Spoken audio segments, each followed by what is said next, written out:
Hello friends, আপনারা কেমন আছেন? আশা করি আপনারা সবাই ভালো আছেন। আজকে বানাবো আমি ইমলির চাটনি। আমরা যেটা মানে দহি বড়া বা যে কোনো চাট জাতীয় বস্তুর সাথে খেয়ে থাকি, সেটা আজকে বানাবো। একদম সহজ রেসিপি, আপনারা দেখতে থাকুন। আমি প্রথমে নিয়ে নেব 100 গ্রাম মতো তেঁতুল। আমি গুটিয়ালা বা বিছিয়ালা এরকম তেঁতুল নিয়েছি। সেটাকে আধা ঘন্টা মতো গরম পানিতে ভিজিয়ে রেখেছিলাম। এখন আধা ঘন্টা পরে সেটাকে চটকে মেখে বিচিগুলো ফেলে দেব। তারপরে একটা চাকনির মাধ্যমে এখন সেটাকে ভালো করে চেকে নেব, তাহলে স্মুথ হবে।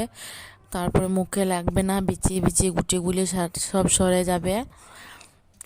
চাকনির মাধ্যমে চাকা হয়ে গেলে সেটাকে এখন একটা বাটির মধ্যে ঢেলে নেব। তারপরে আরও একটা পাশে এরকম কড়াই বা প্যান নিয়ে নেব, তাতে অল্প পরিমাণে তেল দিয়ে দেব। তেল গরম হয়ে আসলে তার মধ্যে একটু জিরা আর একটু মৌরি দিয়ে দেব। সেগুলো একটু ভাজা ভাজা হয়ে আসলে তারপরে আগে থেকে রাখা যে তেঁতুলের কাঠটা সেটা দিয়ে দেব। সেটা দিয়ে একটু নাড়াচাড়া করে নেব। তারপরে অল্প পরিমাণে মশলা দেব, একটু লবণ, একটু মরিচের গুঁড়া, একটু জিরার গুঁড়া, একটু ধনিয়ার গুঁড়া। সবগুলি দেওয়া হয়ে গেলে আবার নাড়িয়ে ছাড়িয়ে আরও কতক্ষণ ফুটিয়ে নেব। এখন অনবরত নাড়তে থাকবো, নাহলে তলায় লেগে যাওয়ার সম্ভাবনা থাকবে। ভালো করে এরকম ফুটিয়ে নেব আমরা সেটাকে।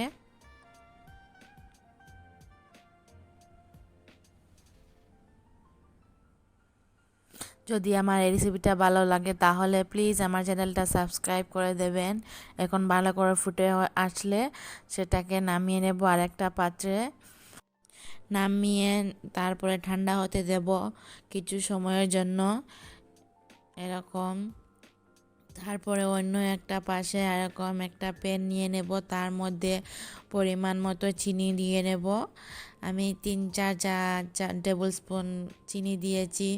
আপনারা আপনাদের পরিমাণ মতো বুঝে নিয়ে দিবেন। এখন সেটাকে আস্তে আস্তে গ্যাসের আঁচটা একদম কমিয়ে লো রেখে সেটা ক্যারামেল তৈরি করে নেব, তাহলে কালারটা সুন্দর আসবে আর মিষ্টিটা পুরো পরিমাণ মতো হবে।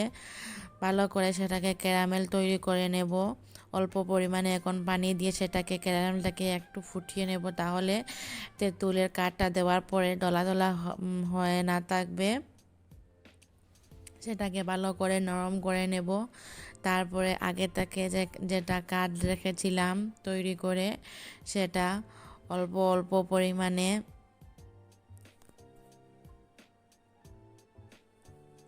দিয়ে দেব। তার মধ্যে দিয়ে ভালো করে নাড়িয়ে চাড়িয়ে রাখবো, না হলে দলা বেজে যাওয়ার সম্ভাবনা থাকতেও পারে। এখন ভালো করে নাড়িয়ে চাড়িয়ে সেটা নামিয়ে নেব। যদি আমার রেসিপিটা ভালো লাগে তাহলে একটা লাইক দিয়ে দিবেন আর ফ্রেন্ডস অ্যান্ড ফ্যামিলির সাথে শেয়ার করবেন।